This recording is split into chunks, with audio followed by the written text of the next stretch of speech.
you think about the Kevin Durant trade?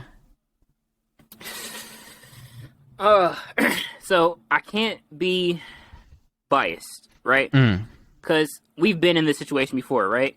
James Harden, beginning of the season, he sure. plays a couple games, forces his way out of Houston. We've been here before, you know. Hmm. And last time, what did I say? I was very critical of James Harden. I said that this is bad for business. This is bad look on him. This is bad on the Houston Rockets. It's just bad, bad, bad. And I'm gonna say the same thing. He has 4 years left on his contract right now. Four. I understand you may hate it there as much as you may hate you, Steve Nash. You may not like playing with Kyrie no more. You don't like that you don't have a chance to win a championship. You don't like the fact that people are looking at you like, oh, you should be a leader, but I'm actually a Robin. I'm not a Batman. You don't like that? Fine. You have 4 years left on your contract. This is the contract that you signed. Nobody signed this contract for you. You have to stay and play the basketball. Now, this is where, Adam Silver, I think he came out a couple of days ago. Maybe it was last week.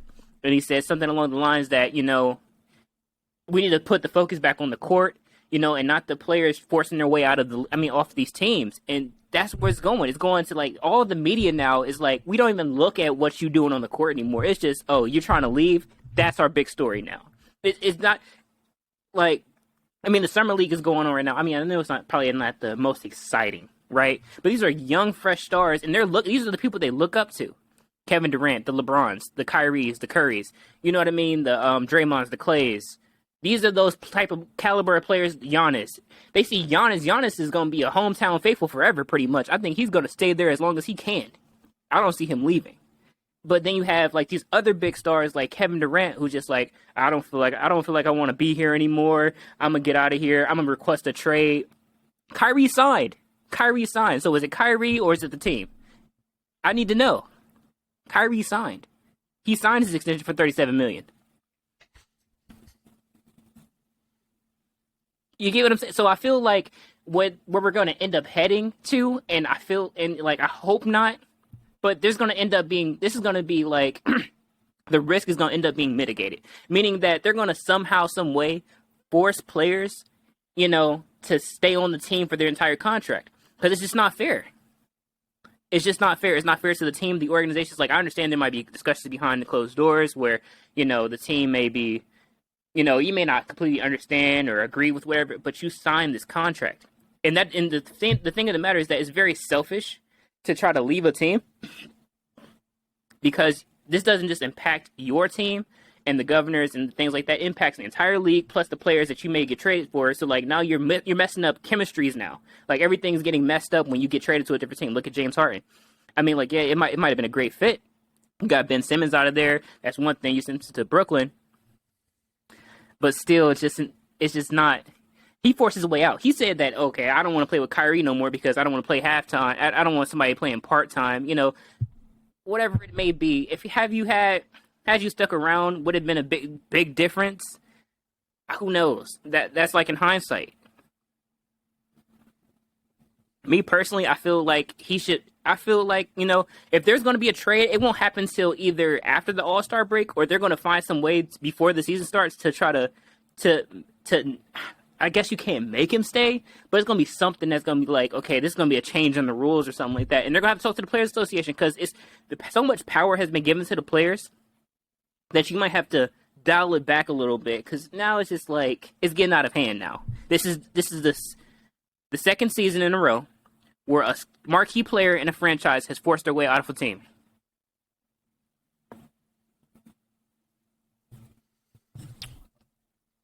I feel like we've disagreed about something like this before. Possibly. Here it comes around too, I guess. I am on the complete opposite side of the spectrum. First things first, I could never see the Players Association giving that up. Not in a million years would they give up, oh, we have to stay all the way through our contracts and can't, threaten to sit out and stuff like that. There's loopholes in every contract, but that's beside the point. I think I view the league of the NBA a little differently. And the reason why is I think owners are selfish. I think most owners don't want to win basketball games. I think they want to put people in the seats and make money. Mm-hmm. I think this all happened And I think a great example of this and why KD doesn't trust anybody and why he controls his own destiny is because the Oklahoma City Thunder didn't want to go into luxury tax and pay James Harden $5 million more in contract negotiations. And ever since then, he has not trusted the front offices for good reason. Because people don't want to pay to win. They want to pay to put people in the stands. Look at the Phoenix Suns. I remember reading Steve Kerr's book, and he had to trade players while he was with the Phoenix Suns GM just to move off their salaries. It was not about winning. It was about salaries. It was about not being in the luxury tax. Do you remember how much organizations fucked over players with the Isaiah Thomas situation? When they lied to him about his hip and they didn't really tell him the full truth about how much more hurt he was going to be by playing throughout the playoffs, and then he gets hurt and he doesn't get that max contract, and he's never made the money that he should have got. He was in the top 5 of the MVP ranking that year. Yeah. That's the Boston Celtics. That is one of the most well-known organizations in sports, basketball-wise. There's only a few. The Golden State Warriors care about nothing other than winning.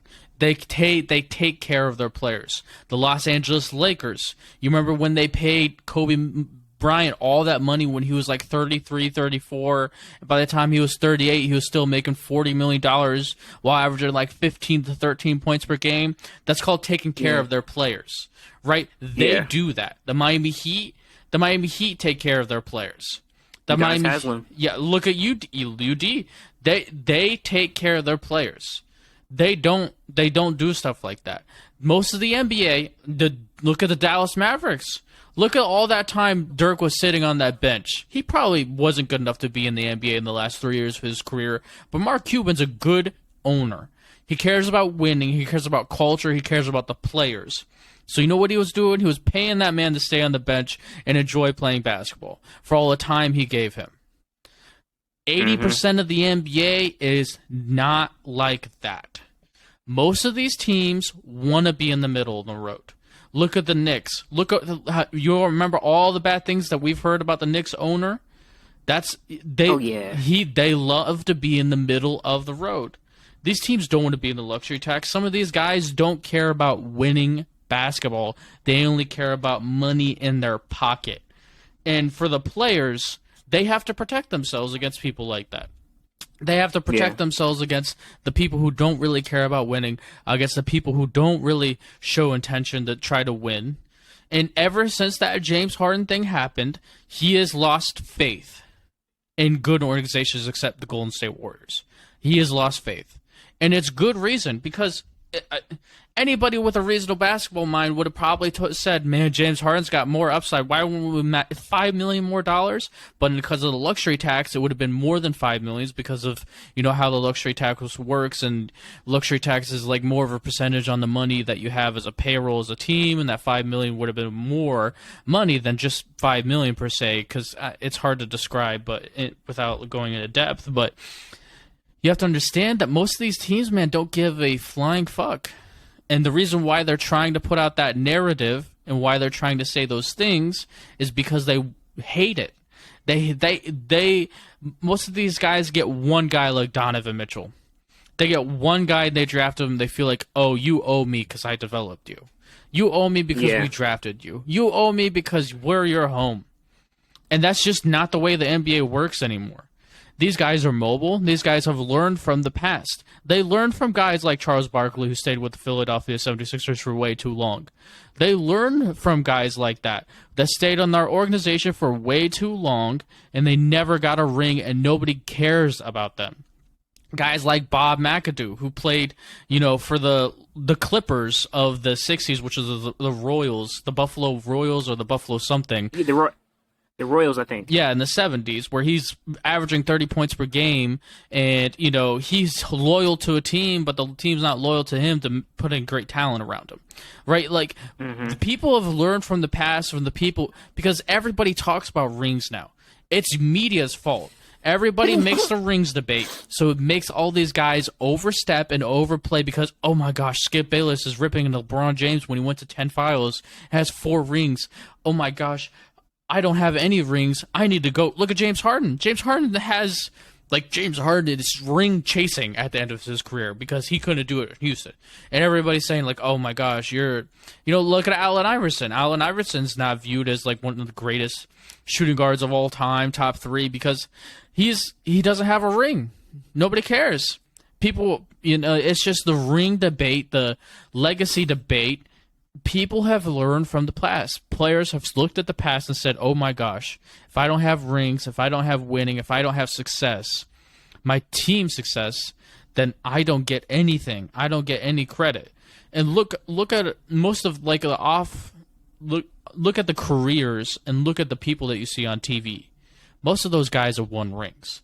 The people who on ESPN, Chauncey Billups used to be on ESPN, Richard Jefferson's on ESPN. Like, these people who are on studio usually have rings, have had great careers.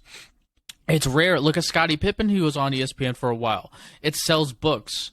It sells, being on stages after you're done playing basketball. It's all a strategic game, right? And it's just about building your legacy, and the owners get in the way of that. There's probably 1,000 players like Kevin Durant that had a team make a stupid decision, like not holding on to James Harden, Oklahoma City Thunder, over pinching pennies, and they never had their story wrote. They weren't Kevin Durant level players. Nobody ever cared about them. Like, guys like Dave Bing played for the New York Knicks in the 80s, not really remembered. Look at Kevin Garnett. Look at Kevin Garnett. Kevin Garnett played for the Timberwolves for like 10 years. He's the greatest Timberwolf ever to play, but he doesn't have his jersey retired because the owner treated him so badly and the relationship's so torn. Like, these owners care about nothing but money. So anything that these players want to do to write their own legacy and choose their own destiny is perfectly fine with me, because I'm very pro player. I completely disagree with you, Chris. I can see the pro player debate. I actually agree with everything you said. It just comes down to the fact that I would say that if there is a special situation like that, like where there are, it's a problem with the front office, I wouldn't be such an advocate for Cat leaving. I wouldn't be such an advocate for Donovan Mitchell leaving. I wouldn't be such an advocate for all these other players leaving, because I said this multiple times on this show, that I'm like, these guys should leave. They need to get rid of these people. These people in the front office need to be fired. I wouldn't be such an advocate for it if I didn't believe in it.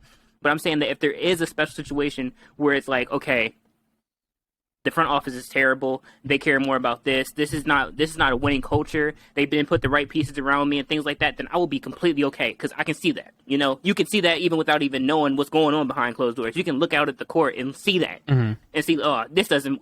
I know how basketball works. This doesn't work. Why you have all these big guys and you have Cat? You know what I mean? Like, why do you have all these small guys who got to take it to the hole and you got Cat? You know what I mean? And he's supposed to be dominating from down low. That's like having Giannis and not putting shooters around him. I'd be like, Giannis, you got to go. They don't understand how basketball works and how it works to win with you. Yeah. You know what I'm saying? But if there is a special situation like that, then I would be like, leave. Fine, leave. But but the thing is, though, that I don't see that. Like, in this situation, I don't see that. In the James Harden situation, I didn't see that. James Harden was ring chasing. He wanted to go over there, and he forced his way out. That's why I immediately got on him. I was like, that's a terrible decision. I think that's bad for basketball. Right now, I'm going to say this is a terrible decision. I think it's bad for basketball. Kyrie at least wasn't going to sign at first. You know what I mean? He's at the end of his contract. No matter what you may say about Kyrie, don't care. He was at the end of his contract with Nets. I don't care what happened in Boston, what happened years ago. He was at the end of his contract, and he had to sign for his $37 million. He thought about leaving. That was a thought that came out. Boom. I want to go to Lakers. There's a couple other teams I want to go to. Fine. He was at the end of his contract. I'm saying you shouldn't force your way out with 4 years left. And I don't see the problem. Besides Steve Nash, if you want to say that. But I don't see the problem. I don't see the problem. I would say GM problems. I would say GM problems because, that guy started trying to pinch pennies with Kyrie and caused more issues than there needed to be when they could have just gave him his money. But you know what I mean? But that's like, one thing I will say is that there's a lot of like media spin to these things because we really truly don't completely know True. what happened with that. Like, because he wasn't gonna get a lot of money anyway because he played halftime. So he's technically a liability. Whether you agree with the vaccine or not, he's a liability. He played half the games and then played all of the playoffs and they didn't go anywhere. Played all the 4 games in the playoffs and didn't go anywhere. You know what I mean? So like, he's technically a liability. So I mean, like them being a little bit cautious on that, I don't disagree with that. I don't disagree with that at all. The $37 million, he got a lot of money for that. I mean, shoot, I don't know, $37 million. That's a lot of money. Yeah. Right? Mm. That's a lot of money. Mm. And like I said, everything else aside, Cavaliers, Boston aside, right now, 2022, he played his entire contract out and was thinking about leaving, and then and signed. He still signed the extension. This is a 4-year extension you're coming up on, and you're like, now you holding all the teams up right now, pretty much, because they don't know what you're gonna do.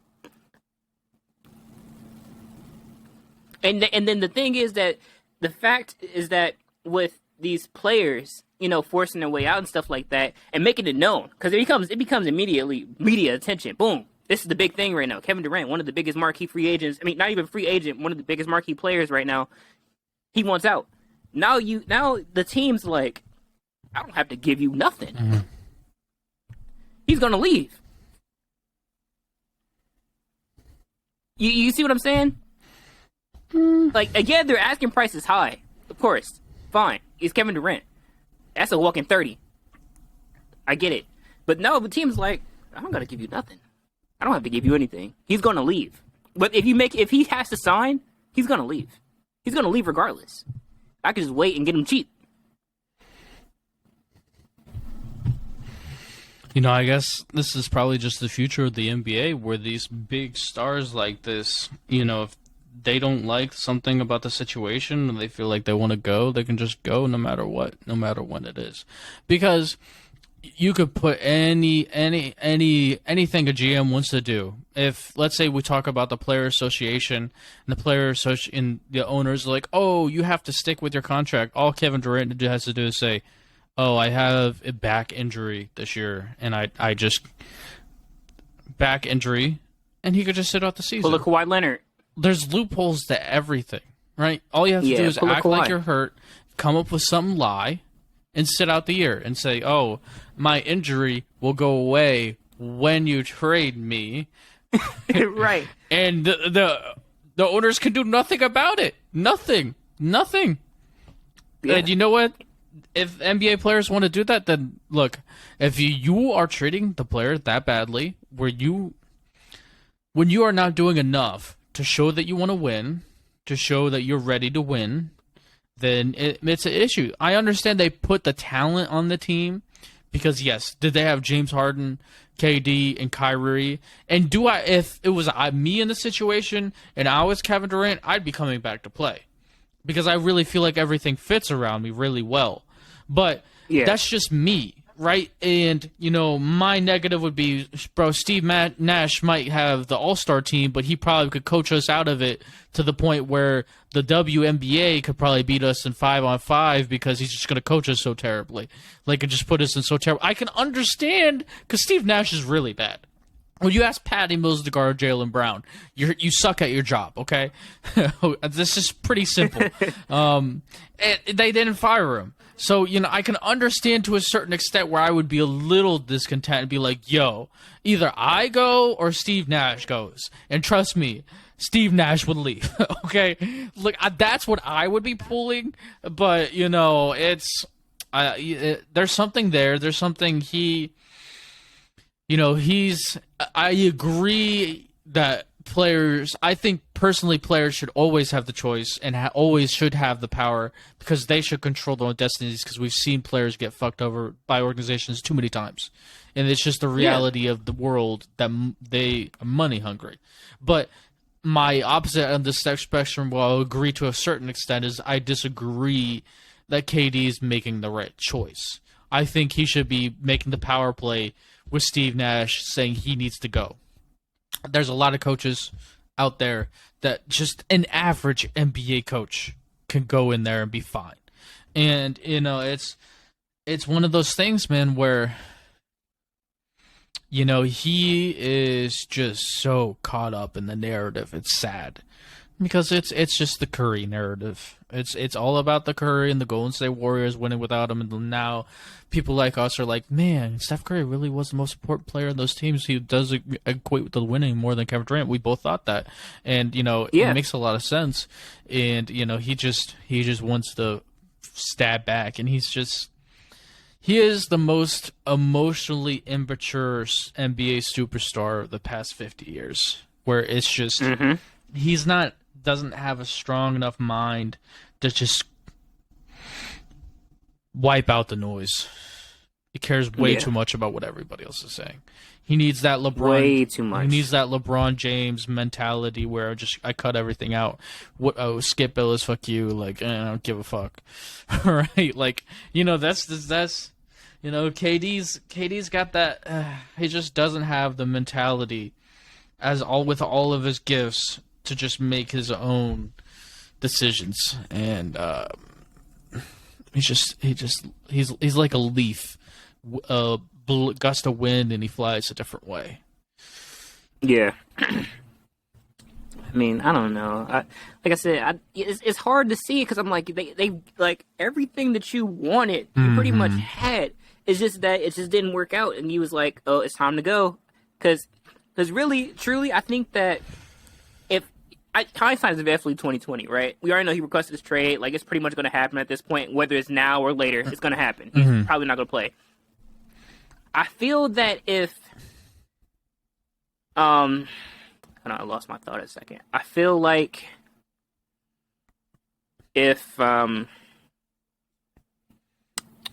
not if James Harden stayed, but maybe if they would have made it a little bit further in the playoffs, it would. No, I got it. I feel like if Curry didn't win the championship this year, he would have signed no problem. You are so right. You are literally so right. He'd be like, I'll take it. if Curry didn't win the championship this year, if they would have lost to the NBA Finals with all the hate that he would have gotten, oh, you guys can't win without KD. Like, he was like, yeah, they can't. See, they can't win without me. Oh, you are so I'm still the most important player on the Golden State Warriors.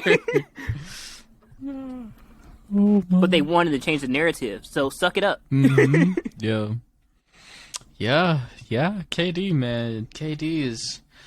It's crazy how much growing up with modern media has changed sports. Like, it's ridiculous. Yeah. Like, these guys can't hide. I'm sure in the 70s, Larry Bird could have walked around in Boston and be like, oh, who's that random tall white guy? Like, what the heck? In Boston. Yeah. And Magic Johnson, I'm sure Magic Johnson in Los Angeles, superstar, but I'm sure there's some areas where it'd been like, oh, that guy's tall. I wonder what sport he plays. You know what I mean? I wonder if he plays for USC, UCLA, the Lakers, the Clippers. I don't know. He's just probably in this area. Magic can enjoy his, some peace and quiet and just, I'm sure there's parts in towns where, at a beach or the places that are secluded.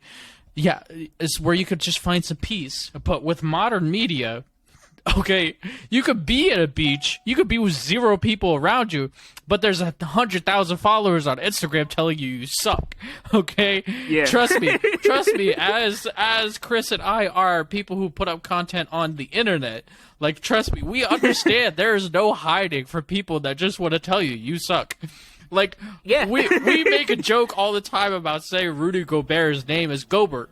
And the first thing I see on TikTok is, you guys can't say Rudy Gobert's name. It's not Gobert, dumbass. Like it's a comment. Trust me, it's there. You're right. Like, the people are ruthless. Like, it's just, it's just the reality of the day, man. And I just, it's just a different league, different era. Technology and the internet changed everything. So, his KD is just a result of that. Yeah, social media is just a blessing and a curse.